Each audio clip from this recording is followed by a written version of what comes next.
Okay, so Brett Harrington, welcome to our episode this week on our Out of the Fog podcast. First of all, just to say thank you for your time, taking time out of your Pleasure. busy schedule. Sounds like you're a busy person. And and I just really appreciate you being willing to share with those listeners that might be affected by ADHD one way or another. Absolutely.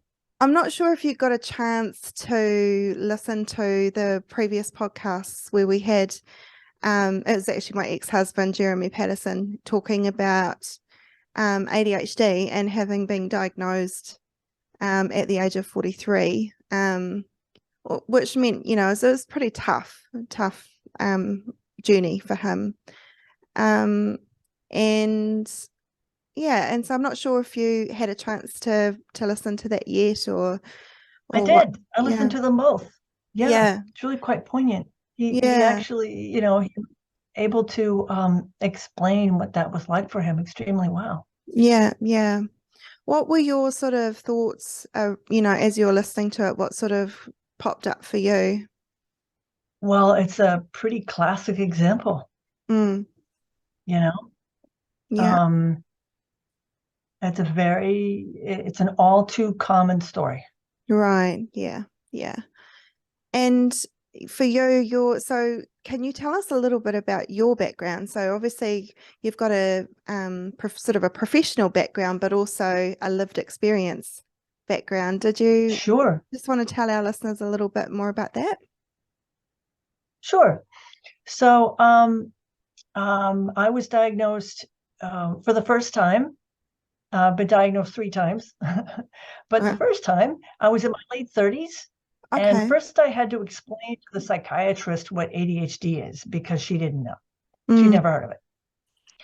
So I had just read Ned Hallowell and John Rady's book, Driven to Distraction, which had been recommended to me by someone else who said, well, wait till you see this book I've been reading. I think I have, she might have said ADD. And so I definitely wanted to read it, and I read it, and I'm like, aha, I think we're onto something here. Because I had been trying to explain that I felt that something was up for me for years. And of course, I got a lot of, nothing's wrong with you. You just need to try harder, which is the worst thing you can tell someone with ADD. It's like, somebody saying, I really think I need glasses. And somebody saying, no, you don't. You just need to squint more. Yeah. No, squinting is not going to help any more than trying harder is going to help somebody with ADD. It's just exhausting. Yeah. So as you can tell, I have an American accent. I was brought up in the US, kind of all over the place, but more or less the Northeast area. But I've been in New Zealand now for 17 years, and I've never felt more at home anywhere.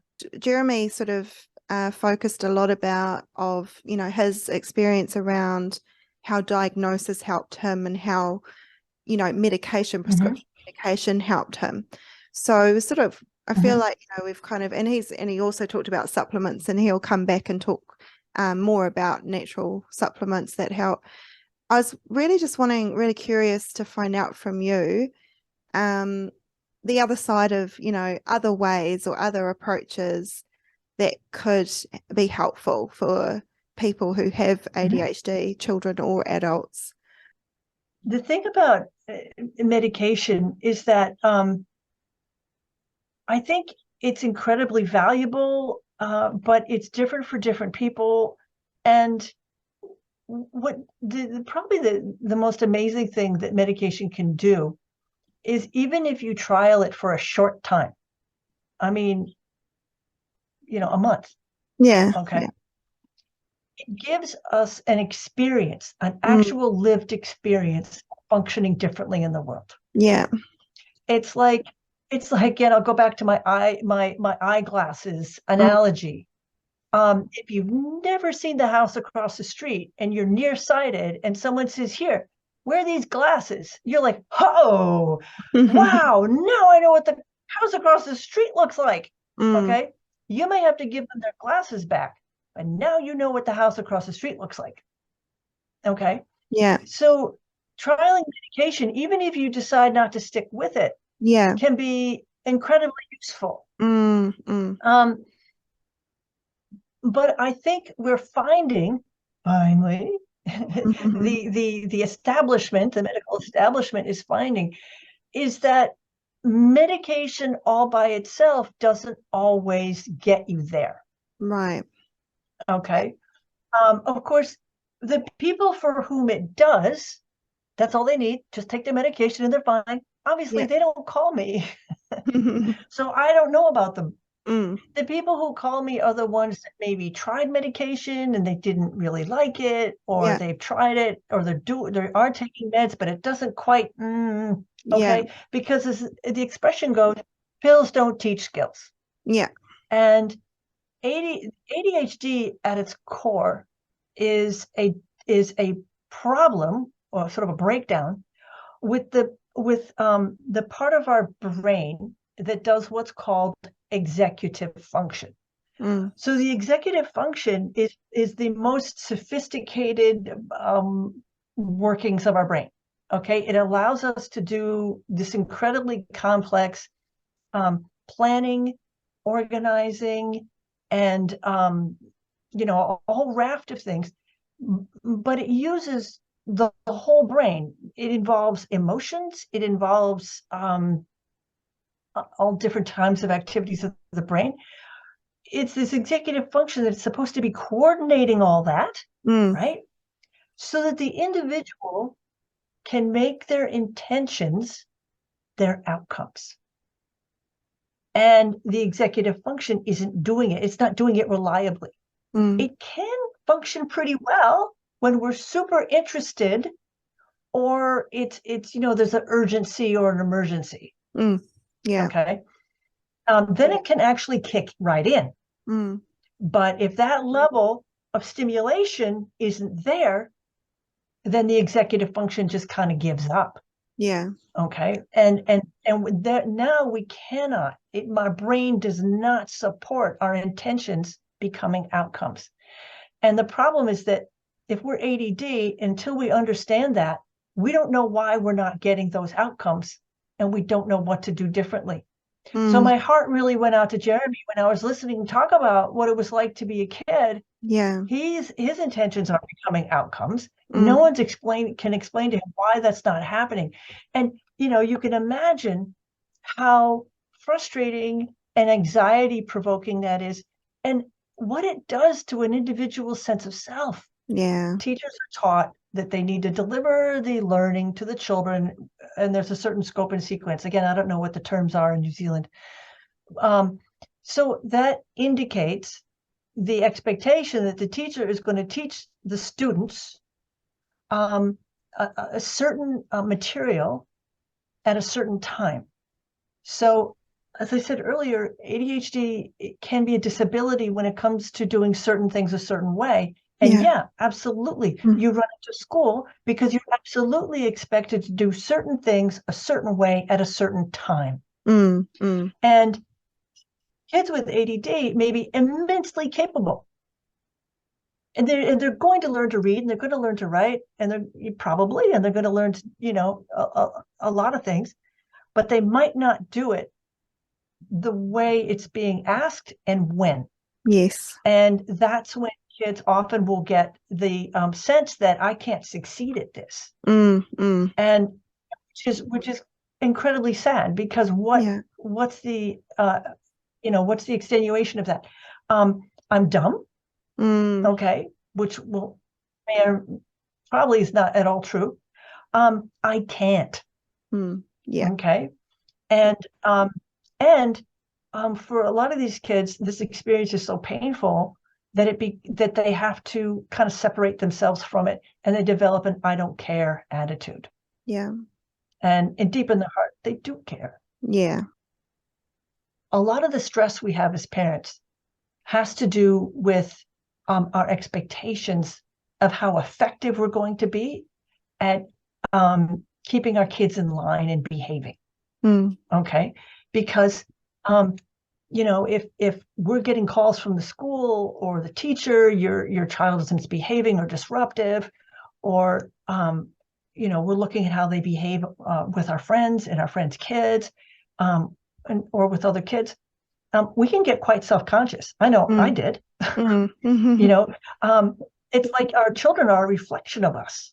And if they're not behaving in a certain way, we might start feeling a little self-conscious, like, oh, this does not look good. This is not a good look. Okay.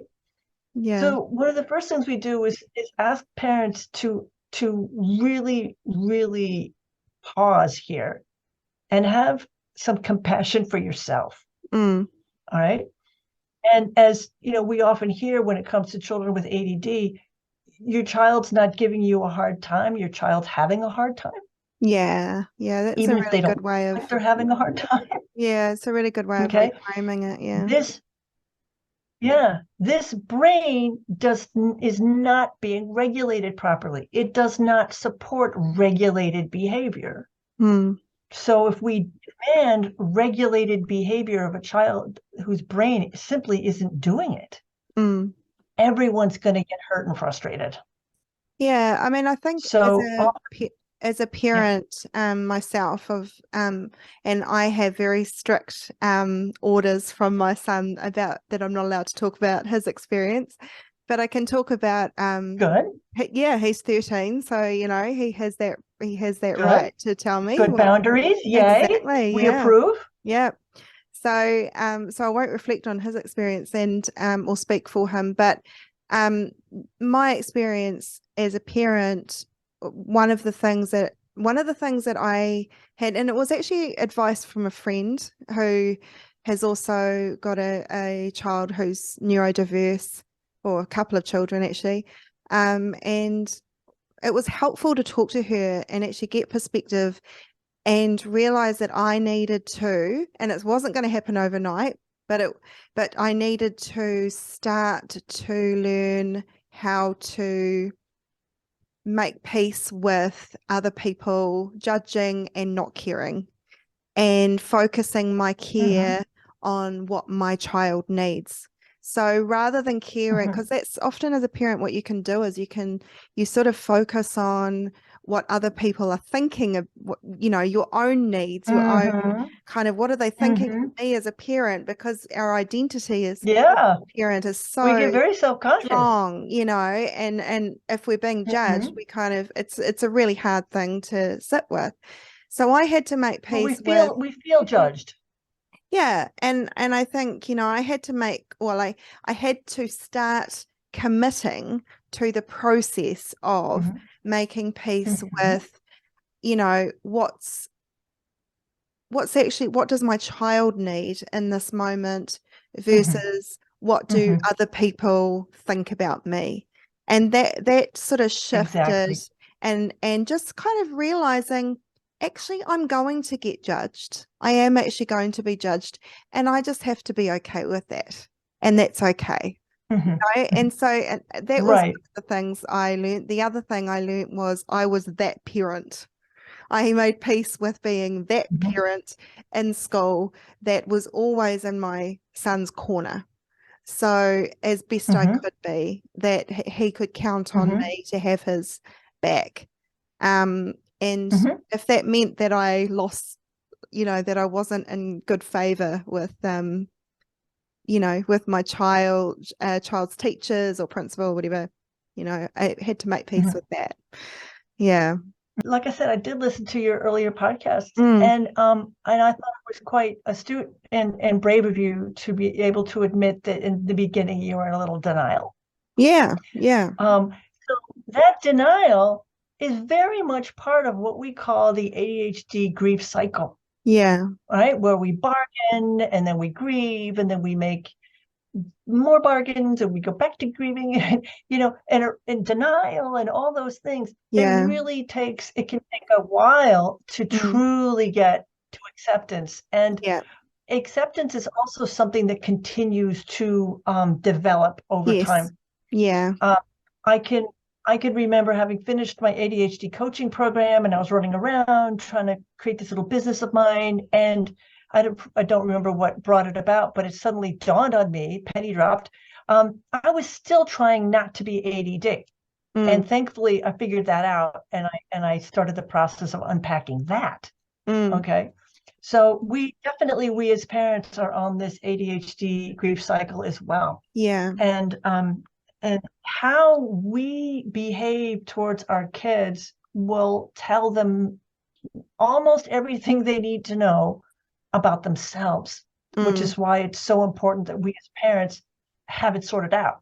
Yeah. Okay. Which is a huge Because pressure, if we can bring, it's a big pressure on parents, because certainly kids never turn up with a manual, and with ADHD, especially before it's diagnosed, that can feel like a what is going on sort of experience, and you've got kind of no reference point. Exactly. So, yeah. When we as individuals, I think Jeremy actually said this, I think, at some point we go, what's wrong with me? And as a parent, you're trying to parent your child the best way you know how. Of course, we're all parenting from our instinct, right? Yeah. Again, no manual, no college degree for parenting. We're all going with our instincts. And at some point we stand back, what's wrong with this kid? Why can't I just ask him to do something and he'll do it? And that's a huge thing to get our head around. But what I wanted to say, Kristina, is that a really big part of how I practice is helping people to understand the importance of staying in curiosity. What's going on here? With an open mind and heaps of compassion. And this starts out with us as parents. So often when I see a mom who's gotten really tied up with this, I'll ask her, what do you need? And often what I hear is, I need my child to behave differently. And I was like, doesn't start that way. What do you need? And as moms, right, we want to put everyone's affairs in order, and then we'll relax. Yeah. Okay. And what I'm saying is, actually, Mom, you need to put your own affairs in order. You know what I'm saying? You need to look after yourself. You need to give yourself that kindness and that compassion and tolerance. Okay. When you can give yourself that, you're more likely to be able to give it to your kids. Yeah. And you need to put yourself first, not last. Yeah. For a while there, when my kids were going to school and I would go in and talk to the teacher, I can remember the teacher coming across as pretty grumpy. For example, my eldest had trouble switching gears. That part where it's saying, okay, put that thing that you're doing away, and now get out this other thing. Yeah. And I could just imagine what it was like for the two of them, right? She's needing to get on with the lesson, right? Lunch is coming or tea time's coming, and they need to get going, morning tea. And he's here and there and everywhere. And so I empathized with the teacher. I said, I know, right? He's like moving a barge around. And instantly her tone changed. Instantly her tone went from, this has got to stop, to, yeah, exactly. Well, let's see, what could I do? Okay. So I empathized. Yeah. Because I do empathize. Yeah. I didn't want to be his teacher. And then I brought him home and we homeschooled. I was his teacher. Yeah. And I needed it. Yeah. But I find that the teachers generally are trying to do the best they can with the information that they have, and they just want to know, what do I do? Yeah. Yeah. And if we can help them out with a few tips that we've learned from trying to get our kids to brush their teeth, from trying to get our kids to tie their shoes, or if we can give them a couple tips, well, he actually does great if I just go, okay, 1, 2, 3, Yeah. and then he just gets right to it. All right. Now we're giving the teacher some useful information. Yeah.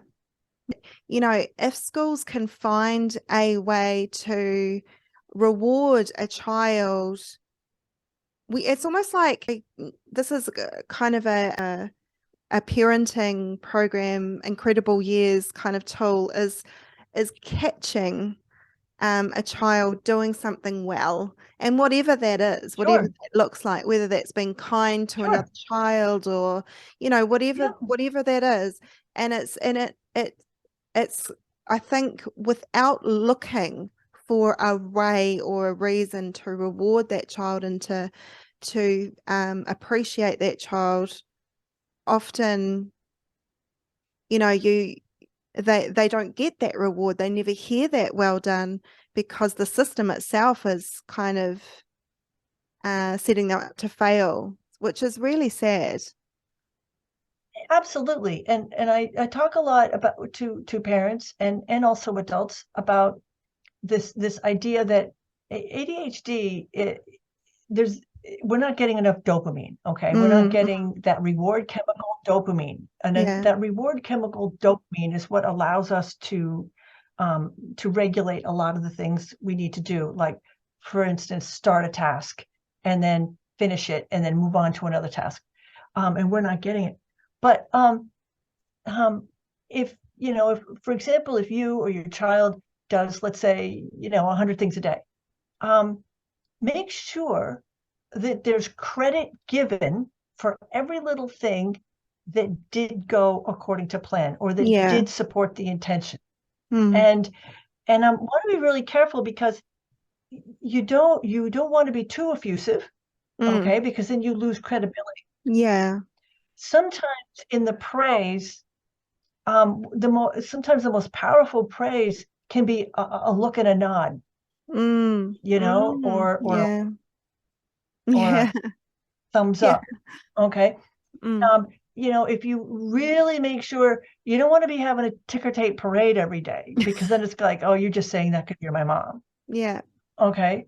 But you want to, say, I noticed this. I noticed this, and you did that. Yeah. Wink or nod or whatever it is you do. Yeah. And their little dopamine delivery systems rev up. Yeah, that feels good. Yeah. And if it feels good, they're going to want to do it again. Yeah. Yeah, that's right. Yeah.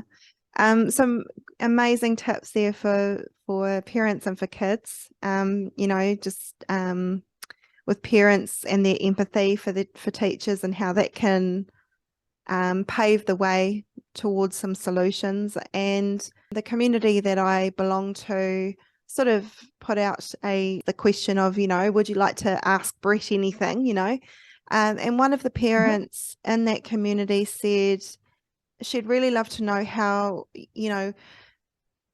to approach all of this with the teenage years. So this is a big question, and you could probably spend hours answering it, but actually, I actually have something that I can share with you that I think is going to fit the bill. Okay. Yep. As your children move into the teen years, we need to do this most difficult thing for us parents, and that's to get out of the suggestion business. Because we have such good suggestions, okay? But once they start moving into the teen years, they need practice. They actually need time to practice doing their own thinking. And if we're busy over here having these incredibly important and helpful suggestions, then we're not letting them do their thinking. And furthermore, we're suggesting that maybe they can't. Right. Okay. So we need to gradually back out of the suggestion business. And it's really, really hard. Take it from me. Okay. Because look at me, I'm full of great suggestions, right? Okay. So we have to gradually back out of the suggestion business. It certainly doesn't mean we don't notice. Okay. So we actually need to ramp up the noticing. Right. Noticing without saying anything. Ramp up the noticing. How much time are they spent in their room with the door closed? How much time are they spending on their phone? What's their mood doing? Okay. How much are they eating? Okay.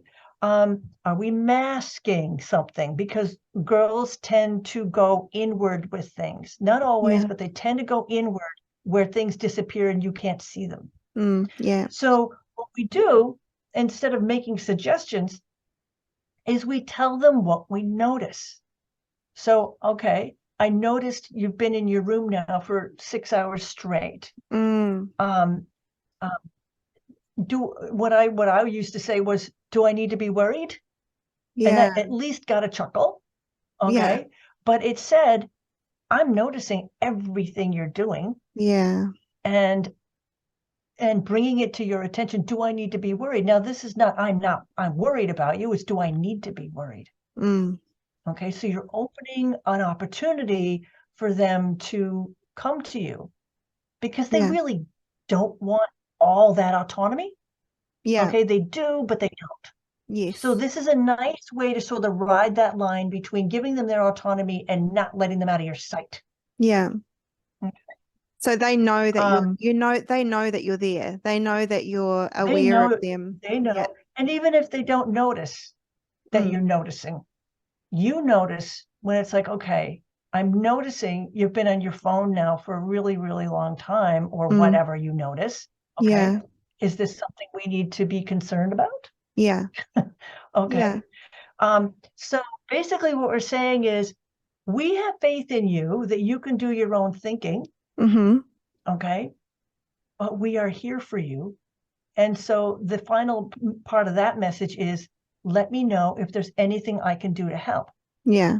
So we're not chasing after them going, I could take you to a counselor. I could get you this. We could get you that. And we could talk to so-and-so. You don't want to do that. Yeah. Here's what I'm noticing. Do I need to be concerned? Okay. Let me know if there's anything I can do to help. Yeah. Great. That is fantastic. Great advice. Yeah, because I think what this particular parent was talking about was, navigating, what's hormones, what's and actually, what's hormones and what's normal teenage stuff and what's ADHD stuff and, and how do we, how do we navigate all of this or respond to it, particularly when our teenagers have perhaps gone quiet as they do. Yeah, so that's really helpful. When they go really quiet is when we have to really ramp up the noticing. Yeah. And they do often retreat because that's their a normal developmental stage, right? Is retreating from their parents and hanging out with their peers for girls especially. Yeah, for girls especially. And girls who are neurodiverse, first of all, we have to remember that these brains that are neurodiverse are going to lag in maturity in some respects, not all. Yeah. Some respects. So if you have a 13-year-old, they're in some respects, their maturity is only going to be around 10 or 9. Okay. So it's incredibly tricky because part of their brain is going, right, autonomy now. Yeah. And yet, no. Yeah. So it is incredibly difficult. Yeah. So, thank you so much for your time and Brett, and amazing advice and wisdom. For those have you got any sort of suggestions for parents who might want to seek you out to get a session with you? How might they do that? Where would they find you? Sure.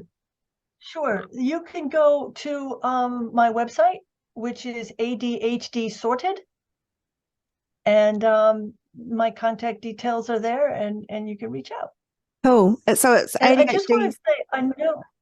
Sorry, ADHDsorted.org.nz, is that right? .com. Oh, .com. Okay. .com. Okay, ADHDsorted.com. And I also encourage people to go to ADHD New Zealand. And ADHD New Zealand also offers a parenting course called Every Day with ADHD with Tracy Roundtree, and that's incredibly helpful. Right. Yeah. For for all things, how bringing up kids with ADHD.